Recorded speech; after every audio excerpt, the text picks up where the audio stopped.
पहले टॉपिक में मैं क्या पढ़ाऊंगा जनाब साहब? My first topic for this chapter is के ए। दिस इज के ए जनाब साहब। आज के लेक्चर में मैंने आपको के ए पढ़ाना है और कल मैंने आपको कहा था कि इन दिस विद दिस के जो सबस्क्रिप्ट में ए लिखा है, इट स्टैंड्स फॉर क्या? It stands for acid dissociation constant.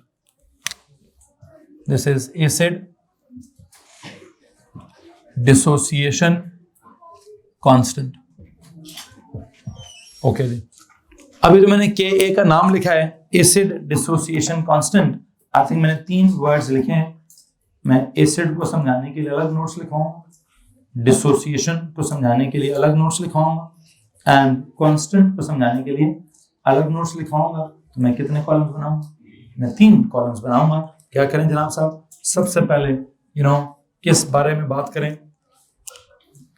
Acid को समझाने की कोशिश करेंगे इस कॉलम में, फिर मैं डिसोसिएशन का वर्ड समझाने की कोशिश करूंगा इस कॉलम में, एंड देन कांस्टेंट का लफ्ज समझाने की कोशिश करूंगा इस कॉलम में। तो आपने इसके बाद जो लिखना है वो 3 कॉलम्स की सूरत में लिखना है। ओके, सबसे पहली बात की तरफ जाना चाहता हूं। एसिड की डेफिनेशंस के साथ स्टार्ट करते हैं। एसिड के मीनिंग के साथ बात स्टार्ट करते हैं। ऑर्डिनरी लेवल से start. What is an acid?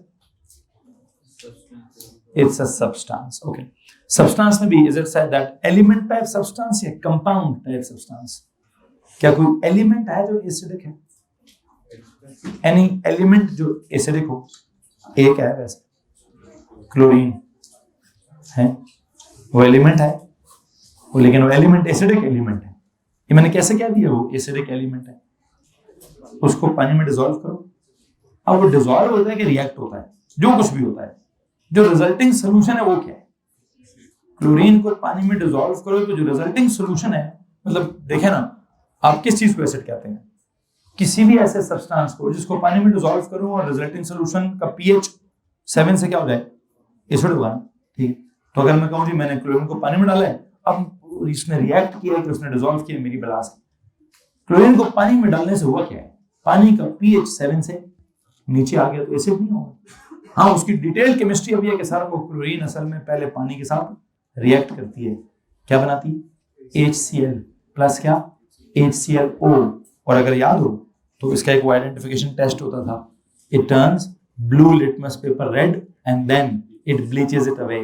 उसको व्हाइट कर देता है। क्यों? वो ब्लू को रेड कौन करता है? HCl। फिर उस रेड को व्हाइट कौन करता है? HClO। तो HClO को पता नहीं हम कौन सा कहते थे, ब्लीचिंग एजेंट कुछ इस तरह से कहते थे, डिसइंफेक्टेंट भी उसको कहते थे, शायद जो भी कहते थे, ये मेरा अभी टॉपिक नहीं है। बारह लोग एकदम से भाई ने कहा it's a substance that what, तो मैंने उधर ही रोक लिया। मैंने कौन सा सब्सटेंस? जनरली बच्चे कहेंगे कंपाउंड, मोस्टली कंपाउंड्स हैं एसिडिक।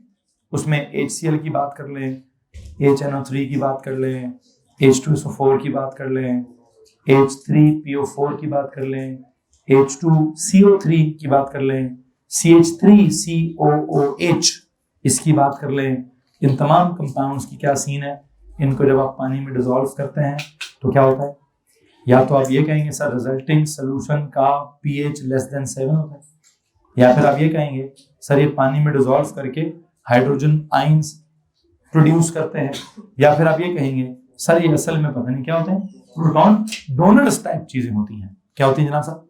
ये प्रोटॉन डोनर्स होते हैं। ओके, तो अब एक काम करते हैं जनाब साहब, मैं इनकी 3 डेफिनेशंस लिखवाने की कोशिश करूंगा। एसिड के नीचे पहली डेफिनेशन क्या लिखिए?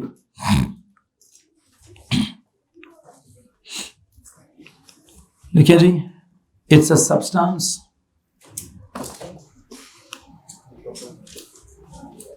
एलिमेंट भी तो था ना, इसलिए मैं सब्सटेंस लिख रहा हूं। It's a substance that what? that dissolves in water. It's a substance that dissolves in water. Substance that dissolves in water to produce a solution. To produce a solution that has a pH of P छोटा H बड़ा, that has a pH of less than 7. अब आप कहेंगे sir ये आपने physics बोली है कि या आपने केमिस्ट्री बोली है, या आपने फिजिकल प्रॉपर्टी बोली है, या आपने केमिकल प्रॉपर्टी बोली है? आपकी इतला के लिए अर्ज है, यही असल डेफिनेशन है, ठीक है। आपको लगता होगा सर ये तो आपने डिफाइन तो नहीं किया, ये तो आपने उसकी one of the physical property बता दी है, ये तो हमने ओ लेवल में एज अ एसिड्स की फिजिकल प्रॉपर्टी की सूरत में पढ़ा था कि जो उनका पीएच लेस देन 7 होता है। क्योंकि हम तो फिजिक्स में ओ लेवल में पीएच को पता नहीं कोई फिजिकल क्वांटिटी समझते थे, और उस फिजिकल क्वांटिटी को हम किसी पीएच मीटर से या किसी स्केल से रिलेट करते थे। तो आपने ओ लेवल में उसको फिजिकल प्रॉपर्टी करके समझा है। और मेरे चैप्टर में सबसे बड़ा फड़ाई क्या है? सबसे बड़ा फड़ाई ये है कि भाई पीएच समझाना है, ठीक है, कि पीएच का क्या मतलब है क्या नहीं है। अभी तो मैं नहीं समझा रहा, अभी तो मैं वही लिखूंगा जो आप सुन रहे हैं, ये उतना ही बोलूंगा जो आप समझ रहे हैं। आप क्या समझ रहे हैं? सर वो होता है कुछ, पीएच होता है, क्या होता है, क्या होता है पीएच? है जी, पावर ऑफ हाइड्रोजन आयंस होती है। सदके जाऊं ओ लेवल के टीचरों पर, है जी, पीएच का इतना मजे का मतलब निकाला है, पावर ऑफ हाइड्रोजन आयंस। अच्छा जी ठीक है, ये तो जब मैं असल में मतलब निकालूंगा, इसका असल मतलब है negative log of the concentration of hydrogen ions. हाँ जी ठीक है जी, हाँ, तो इसके अंदर कहीं ना कहीं कुछ है, वो कहते जी पावर ऑफ हाइड्रोजन आयंस। तो हमारा ही मसला है, हमारी कसूर है, ओ लेवल में मतलब नहीं समझाना था ना, एक्चुअल मतलब नहीं समझाना था बच्चे को, तो हमने उसको क्या कह दिया, इस पावर ऑफ हाइड्रोजन आयंस। और बच्चा भी इतना सादा, इतना मासूम, इतना मस्कीन है, ठीक है, वो ये भी नहीं पूछता कि सर जी एसिड में हाइड्रोजन आयंस बहुत ज्यादा होते हैं, तो उसकी पावर ऑफ हाइड्रोजन आयंस बहुत बड़ी होनी चाहिए। आप कहते हैं उसका पीएच 7 से कम होगा। मेरी बात समझेगी नहीं आई? वो इतना गरीब मस्कीन शरीफ आदमी है कि उसको हमने पहले एक मतलब बताया कि एसिड कौन होता है, कौन होता है एसिड? जिसमें हाइड्रोजन आयंस होते हैं। फिर हमने कहा उसका पीएच क्या होता है, पीएच उसका 7 से कम होता है। बच्चा कहता है सर ये पीएच होता क्या है? हम कहते हैं जी it's power of hydrogen ions. कहता अच्छा हाँ बस ठीक है, ओके आगे चले। अब उस पांडे को सोचना चाहिए कि सर जी जो पावर ऑफ हाइड्रोजन आयंस आपने बोल दिया है, अगर किसी का ओ लेवल में दिमाग चल रहा हो तो चलता है, कुछ कुछ का चलता है, पूछ भी लेते हैं, फिर हमें कहना पड़ता है भाईजान अगले साल पढ़ाएंगे, ठीक है। अदरवाइज हमारी कोशिश क्या होती है, ना ही पूछे, इग्नोर मारे इस बात को, इस टॉपिक पे हम जाए ही ना, बिकॉज पेपर वाले ने पीएच का मीनिंग नहीं पूछना, पीएच की वैल्यू पूछनी है। लेकिन है कितनी अजीब सी बात नहीं है वैसे कि एसिड में क्या होता है, एसिड में असल में एच पॉजिटिव आयंस होते हैं, अच्छे खासे होते हैं ना, ठीक है। और दूसरी तरफ आप उसका कहते हैं जी उसमें पावर ऑफ हाइड्रोजन आयंस क्या है, लेस देन 7 है। हालांकि हाइड्रोजन आयंस बहुत ज्यादा है, तो पीएच कम क्यों है? अच्छा ऑन दी अदर हैंड जो दूसरा होता है, कौन सा वाला, जो जिसको बेस बोलते हैं, उसमें क्या होता है? उसमें तो हाइड्रोजन आयंस कम होते हैं। उसमें क्या होता है? उसमें तो OH आयंस होते हैं। अच्छा उनका चंगा ड्रामा लगा हुआ है, उनमें पावर ऑफ हाइड्रोजन आयंस 7 से भी ज्यादा है। अरे वाह, फिर तो सारा आगे पीछे हुआ है, सारे का सारा आगे पीछे हुआ है। इसको भी हम क्या करेंगे, इसीलिए ओ लेवल को क्या कहते हैं भाईजान, बस प्रॉपर्टी रटा मारनी है, ठीक है। पीएच क्या एक प्रॉपर्टी है, बस क्या करनी है, रटा मारनी है।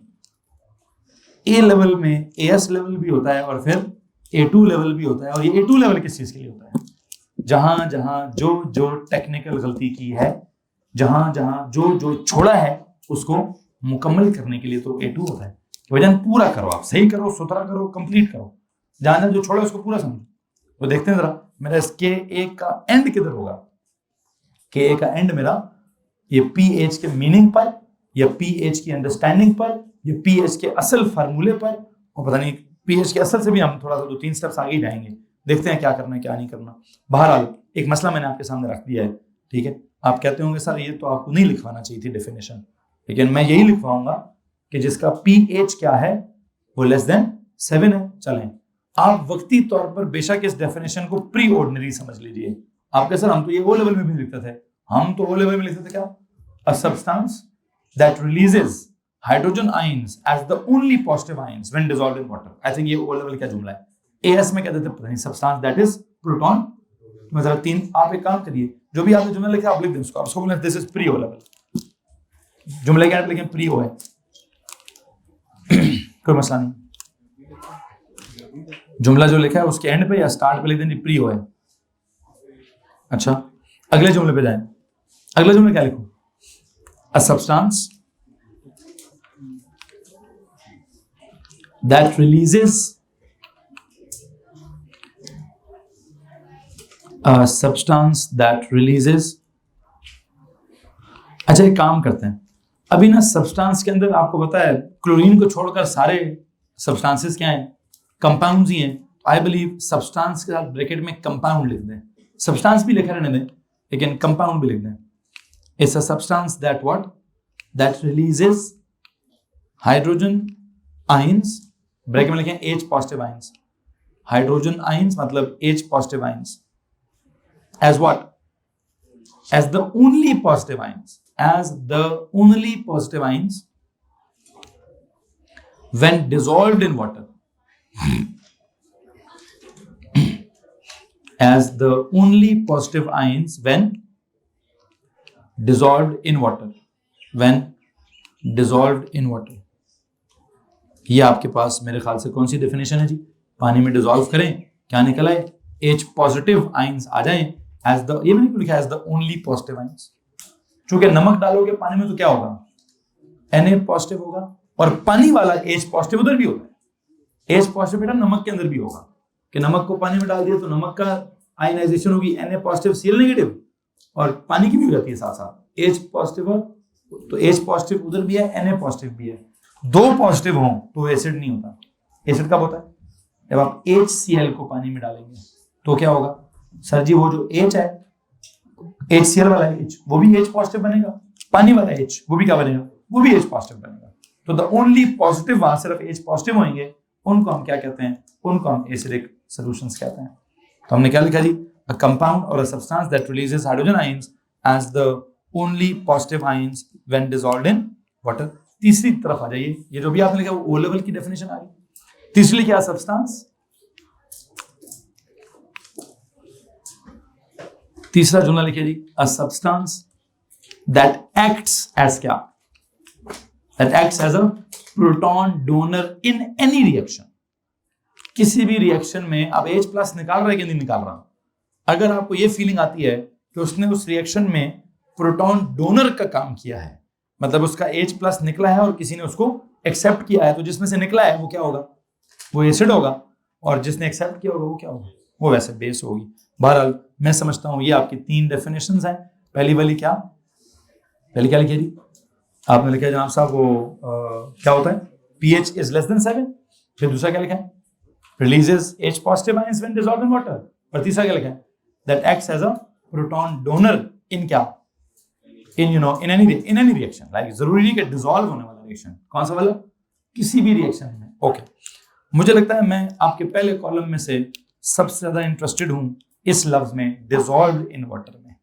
सेकंड डेफिनेशन में डिसॉल्व को अंडरलाइन करें. हाँ, तीसरी वाली AS वाली है, मैं AS की डेफिनेशन में नहीं जा रहा, मैं वो O लेवल की डेफिनेशन में क्या लिखा आपने, a substance that releases hydrogen positive ions as the only positive ions when what, underline the word dissolved in water. जो कि आपको मालूम है, मैंने पेज के हेडर पे लिखा है dissolving is a chemical process, और आपको पता है डिसॉल्विंग में ही तो सारा फटा है, डिसॉल्विंग में ही तो सारी की सारी मैंने कहानी आपको सुनानी है. तो डिसॉल्विंग में क्या कहानी सुनानी है, इधर आ जाओ जी, सेकंड कॉलम पर आ जाओ. सेकंड कॉलम का लफ्ज क्या है जी, डिसोसिएशन. क्या मतलब है डिसोसिएशन का, डिसोसिएट, एक होता है एसोसिएट, एक होता है डिसोसिएट. अलग अलग हो जाना, सेपरेट कर जाना.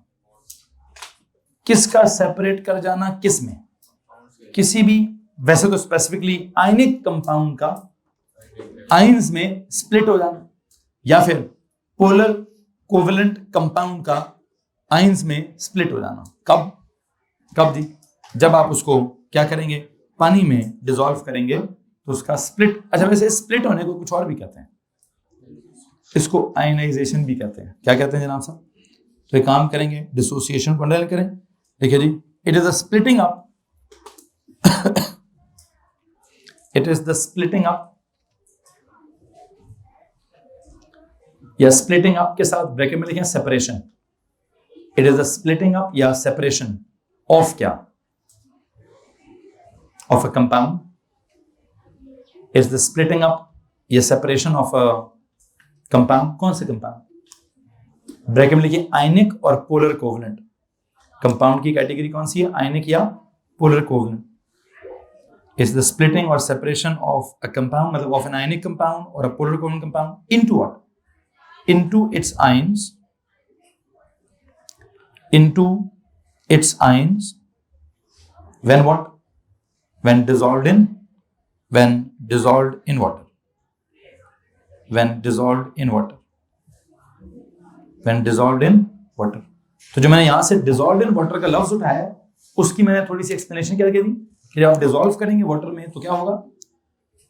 आयनिक कंपाउंड हुआ या पोलर कोवेलेंट कंपाउंड हुआ तो क्या करेगा? आयंस में स्प्लिट हो जाएगा. क्या हो जाएगा? सेपरेट हो जाएगा या split up into its ions हो जाएगा. और इस स्प्लिटिंग अप को, इस separation of an ionic compound को, इस separation of a polar covalent compound को इनटू इट्स आयंस क्या कहते हैं? इट्स नॉट जस्ट डिसो, इसको क्या कहते हैं? आयनाइजेशन भी कहते हैं. एक और काम करिए, also known as ionisation. This is also known as, it is also known as ionisation. It is also known as ionisation. It is also known as ionization. Okay. अब इस आयनाइजेशन में सिचुएशन क्या चल रही है? सिचुएशन ये है कि आपके पास जो मतलब एसिड्स को पानी में डिसॉल्व करने की बात हो रही है या एसिड्स को पानी में डिसोसिएट करने की बात हो रही है. कौन कौन से एसिड्स होते हैं जनाब साहब? जरा मुझे बताएंगे किन किन एसिड्स की बात होती है. मिसाल, सबसे पहली एसिड का नाम ही लो तो क्या आता है? हाइड्रोक्लोरिक एसिड आता है. तमाम क्या होता है जनाब साहब? अच्छा, अगर मैं हाइड्रोक्लोरिक एसिड की मिसाल लेता हूं तो please tell me one thing, उसको अगर मैं पानी में डिसॉल्व करूं तो व्हाट डू यू थिंक क्या होगा? आई थिंक उसको मैं डिसोसिएशन वाली तरफ एक मिसाल लिखने लगा हूं. क्या मिसाल लिखूं जनाब साहब? आप चाहें तो उधर भी तीसरी मिसाल में आप लिख सकते थे, लेकिन मैं वहां पे 3 डेफिनेशन लिख चुका हूं. एसिड की डेफिनेशन क्या है? जब वो डिसोसिएट होता है तो उसकी मिसाल मैं यहां दे देता हूं. मिसाल देने लगा हूं किसकी? HCl की. HCl वैसे क्या है? वैसे तो हाइड्रोजन क्लोराइड है, कोवेलेंट इन नेचर है. क्या है?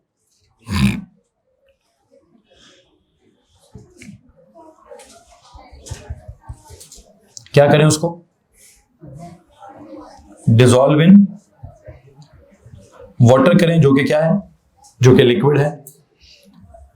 तो क्या होगा? HCl एक्वियस हो जाएगा. ये लिख दें यहाँ जरा. ये सेकंड कॉलम में क्या लिखे जी? HCl को अगर आप क्या करें,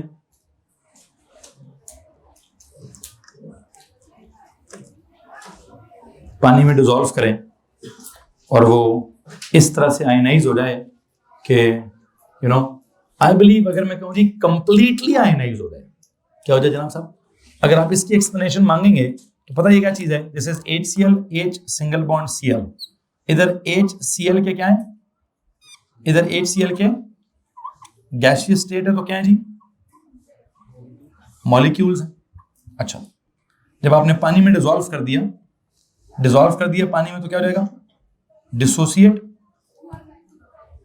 डिसोसिएशन हो जाएगी या फिर आयनाइजेशन हो जाएगी. तो क्या होगा? You will get these H1 positive अलग से एंड Cl1 नेगेटिव अलग से. Hello ji,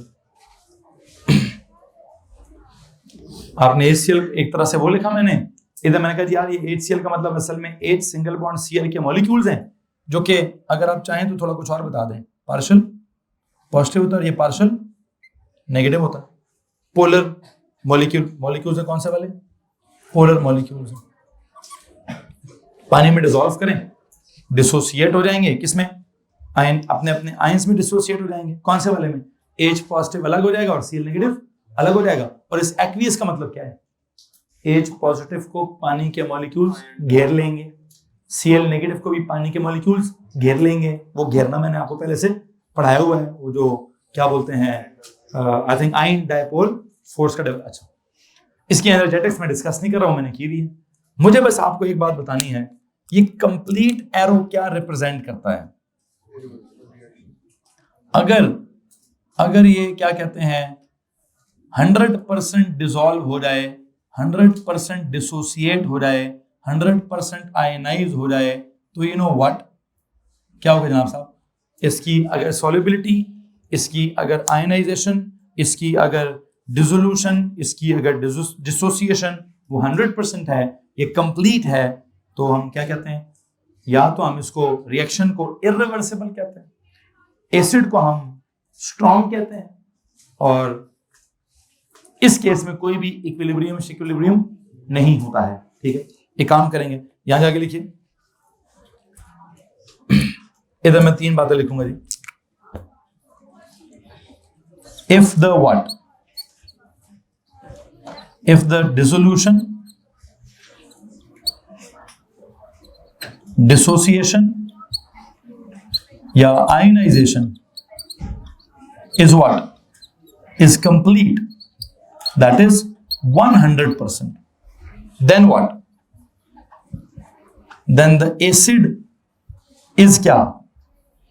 Is termed as what?